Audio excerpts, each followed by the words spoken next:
Hola activista, ¿cómo estás? Esto es Coaching para Activistas, episodio número 21, y hoy voy a compartir con vos algunas reflexiones sobre los liderazgos que ejercemos. Voy a contarte cómo yo veo el tipo de liderazgo que hemos aprendido, como un liderazgo vertical, controlador y excluyente, y cómo podemos desarrollar liderazgos más empáticos, incluyentes, facilitadores y consistentes con nuestros valores feministas. Estás escuchando Coaching para Activistas con Virginia Lacayo, coach, emprendedora, feminista y experta en neurociencia y pensamiento sistémico, quien te compartirá información y herramientas para que puedas conocerte, autogestionarte y lograr los resultados que te propones independientemente de las circunstancias que estén ocurriendo. Si has escuchado mi podcast desde el inicio, estarás enterada que uno de los mensajes que promuevo es el hecho de que no podemos controlar lo que otras personas piensan, sienten o hacen. Nadie puede controlar la mente de otras personas, como nadie puede controlar la tuya. Lo que vos pensás es una interpretación de las cosas que percibís del mundo exterior, que es además filtrada por muchas otras cosas. Lo que crees que es verdad, tus experiencias, tus valores y la forma en que has entendido el mundo por muchos años. Una persona puede darte información que a lo mejor no tenías antes, ya sea con lo que dice o con lo que hace, y esta información puede hacerte repensar la forma en que estás interpretando una situación, pero no puede, por mandato, hacer que cambies de opinión o de sentir. Lo mismo sucede en nuestro caso. A veces pensamos que liderar significa que sabemos lo que es mejor para nuestra familia o nuestro grupo, nuestra organización, y queremos que la gente lo vea de la misma forma y haga lo que creemos que deben hacer. Pero eso solo crea tensiones y nos hace perder nuestra capacidad de liderar de forma auténtica y sostenible. Una de mis oyentes me escribió esta semana haciéndome esa pregunta. Me dijo, si no puedo controlar lo que otras personas piensan, sienten y hacen, entonces, ¿cómo las voy a liderar para que vayamos en la dirección que creo que es la correcta? En este episodio te invito a que reflexionemos juntas sobre ese tema, porque creo que estamos viviendo tiempos muy complejos y los niveles de tensión política y social que estamos experimentando nos tienen a todas con la sangre, digamos, caliente, y eso hace que nuestra necesidad natural de tener el control y resolver las cosas como pensamos que es mejor, haga que a veces perdamos la perspectiva y tengamos comportamientos que solo contribuyen a generar más tensión y división dentro de los grupos que lideramos. A lo largo de la historia, sobre todo en nuestros países, hemos aprendido que la forma más efectiva de gobernar es a través de la imposición y el miedo. Hemos visto cómo ha funcionado en muchos momentos. Podemos no estar de acuerdo con ello, pero no hemos tenido muchas otras referencias prácticas de liderazgos alternativos. Entonces, por defecto, reproducimos lo único que sabemos cómo hacer bien. Esto significa que hemos aprendido que una buena líder es la que tiene todas las respuestas, sabe siempre qué hacer, es persuasiva y sabe cómo comunicar lo que hay que hacer y por qué hay que hacerlo para que otras personas la sigan y hagan lo que ella dice. ¿Te suena familiar?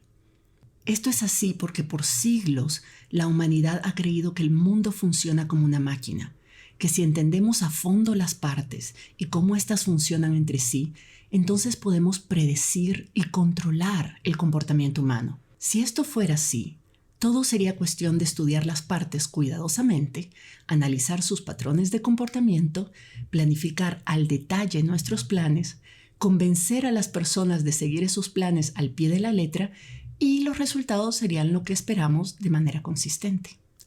Pero, ¿cuántas veces hemos visto este enfoque en los proyectos de desarrollo y de cambio social?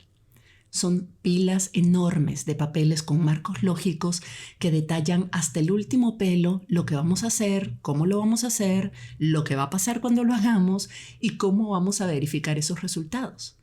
¿Y cuántas veces hemos visto que esto funciona realmente al pie de la letra? Casi nunca. Esto es así porque las personas, los grupos, las organizaciones y las sociedades no somos máquinas. Somos sistemas adaptables complejos, con personas independientes que actuamos reaccionando y adaptándonos constantemente a lo que sucede a nuestro alrededor. Y como todas actuamos así y nadie puede anticipar lo que va a suceder y cómo vamos a reaccionar, entonces nuestro comportamiento y el del grupo se vuelve un comportamiento impredecible e incontrolable.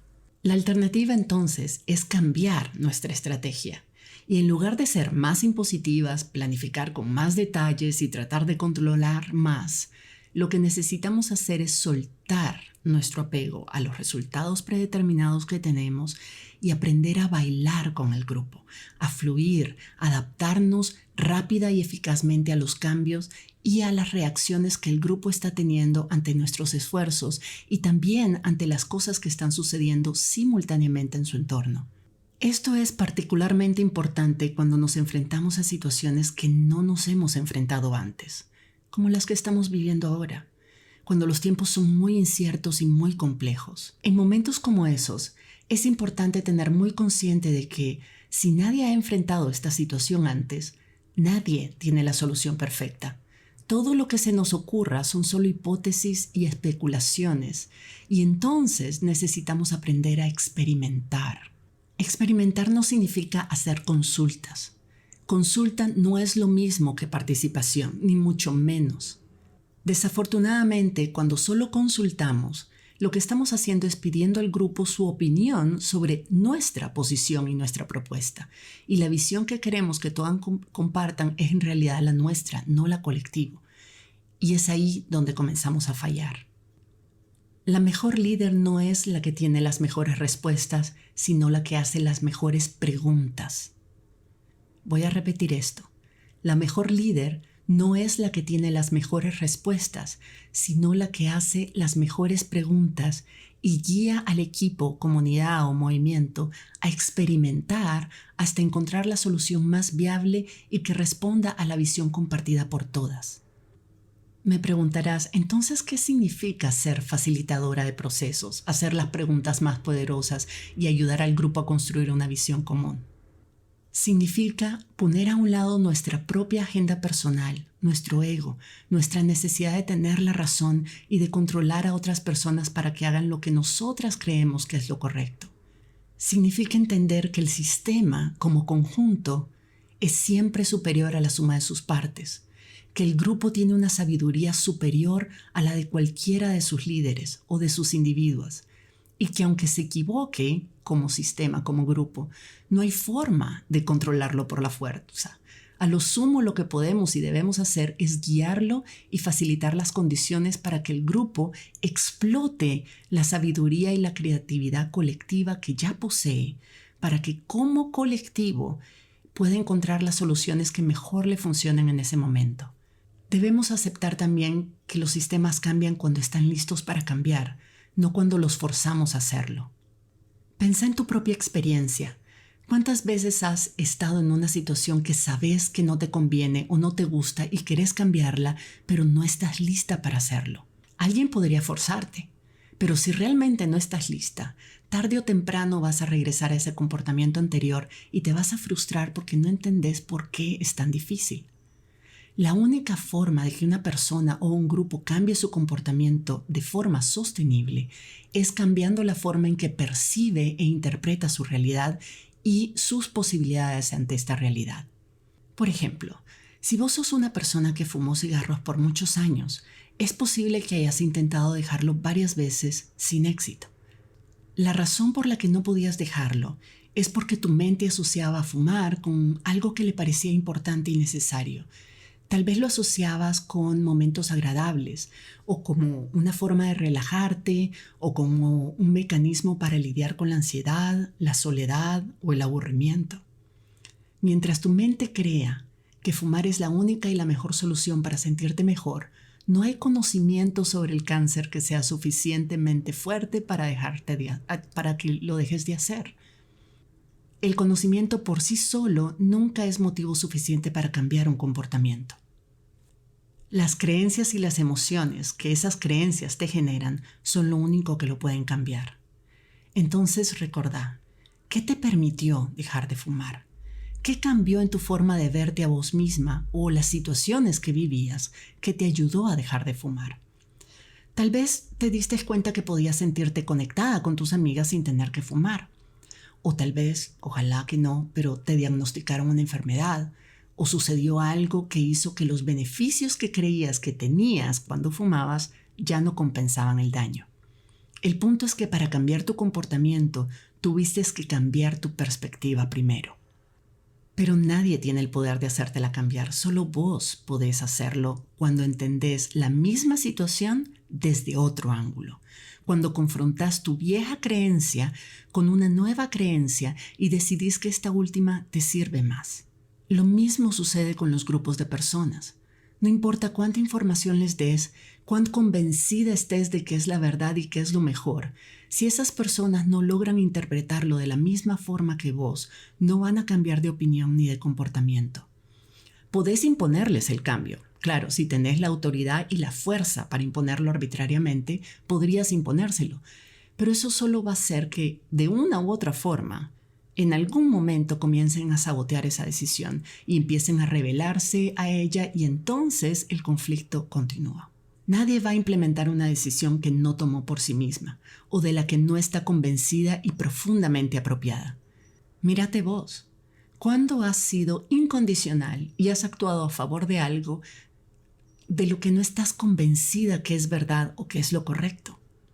Es por eso que los liderazgos verticales, manipulativos, impositivos y excluyentes no funcionan a largo plazo.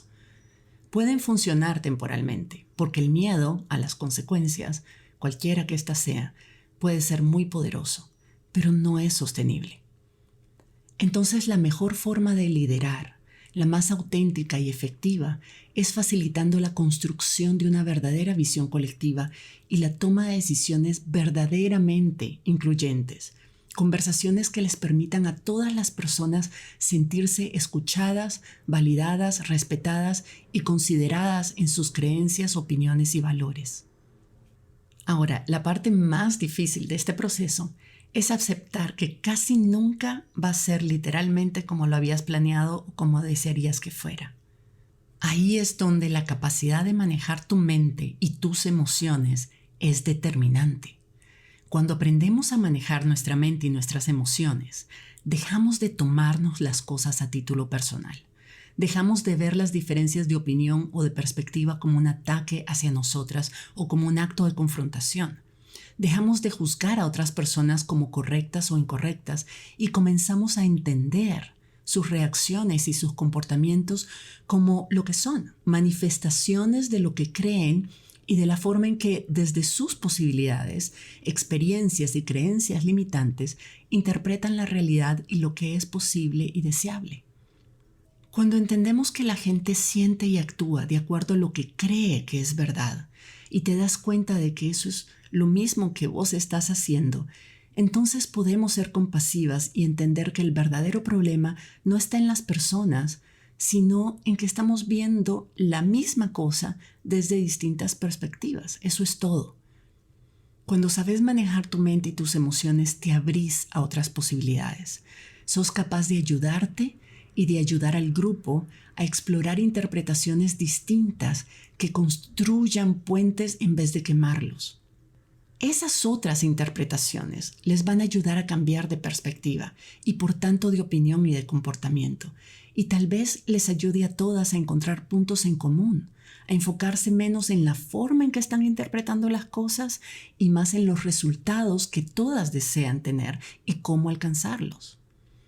Las preguntas, más que las orientaciones y los argumentos, son la mejor herramienta para construir una visión común y enfocar las conversaciones en los resultados deseados por todas y todos y en las posibles soluciones para alcanzarlos. Pero nada de eso es posible si genuinamente no sos capaz vos primero de tomar perspectiva y soltar tu necesidad de tener la razón y de que te la den. Cuando nos tomamos las cosas a título personal, cuando las interpretamos o interpretamos las reacciones de otras como ataques, cuando nos resistimos a entender la perspectiva de otras personas, cuando nos resistimos a aceptar que ante situaciones complejas e inciertas puede ser que no tengamos la razón o que nuestra propuesta no es la única viable, cuando nos aferramos a una única solución y a un único resultado, entonces nos estamos dejando controlar por nuestro cerebro primitivo y por nuestro ego, que son partes de nuestro cerebro que actúan desde el miedo y la necesidad de control, pero que son partes también que no funcionan, que no tienen capacidad de pensar de forma estratégica ni creativa. La historia ha demostrado que liderar desde el miedo y desde la necesidad primitiva de control nunca da buenos resultados. La única forma de guiar a un grupo hacia soluciones innovadoras y efectivas implica abrirnos y crear condiciones para el debate creativo. Las diferencias de perspectivas y de opiniones son sumamente valiosas cuando se aprovechan como insumos para innovar, para salir de la dicotomía de esto o lo otro y buscar terceras vías, para crear las tensiones necesarias para encontrar soluciones que no hemos pensado antes. Es así como se producen las epifanías colectivas, donde se construyen los puentes y las visiones compartidas, donde se toman decisiones de las que todas las involucradas se apropian, no porque fueron simplemente consultadas, sino porque las tomaron ellas mismas. Nadie se rebela ante una decisión que una misma tomó. Pero lo importante de remarcar aquí es que no podemos liderar a otras personas si no somos capaces de liderarnos a nosotras mismas. Ser tu propia líder significa que sos capaz de decidir qué vas a pensar, sentir y hacer de forma que te permita abrirte a otras posibilidades y no tomarte las cosas de forma personal, sino con curiosidad y con una actitud proactiva e incluyente. Significa también trabajar tu ego, es decir, el comportamiento aprendido y automático de tu cerebro primitivo de querer siempre tener la razón y tener todo bajo control. Asusta un poco y no es fácil de hacer, yo sé. Requiere mucha voluntad, disciplina y práctica. Pero se puede, y el beneficio es que te convierte en la líder que querés ser, en una líder que no solo es consecuente y practica lo que predica, en términos de valores y de principios, sino que además es altamente efectiva y es una líder que se gana la capacidad de incidir y guiar el comportamiento colectivo, no solo en esta, sino en todas las situaciones que están por venir.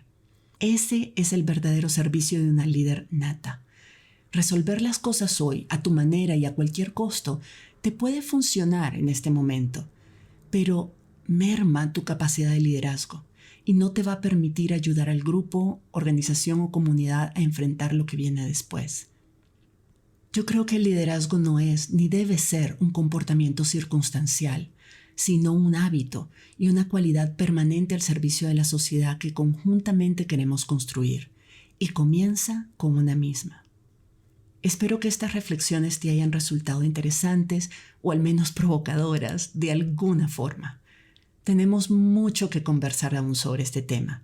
Parte de mi misión con los programas de coaching que implemento es ayudarte a manejar tu mente y tus emociones y a desarrollar las habilidades necesarias para ser ese tipo de líder que querés ser. Si querés recibir coaching conmigo y aprender todas estas habilidades y herramientas, regístrate en mi lista de correos en mi página www.virginialacayo.com para enterarte cuando abra las inscripciones a mi programa de membresía. Te espero por allá y nos escuchamos en la próxima. Si te gustó este episodio, dale like, suscríbete para no perderte el próximo y compártelo con otras activistas, por aquello del buen karma.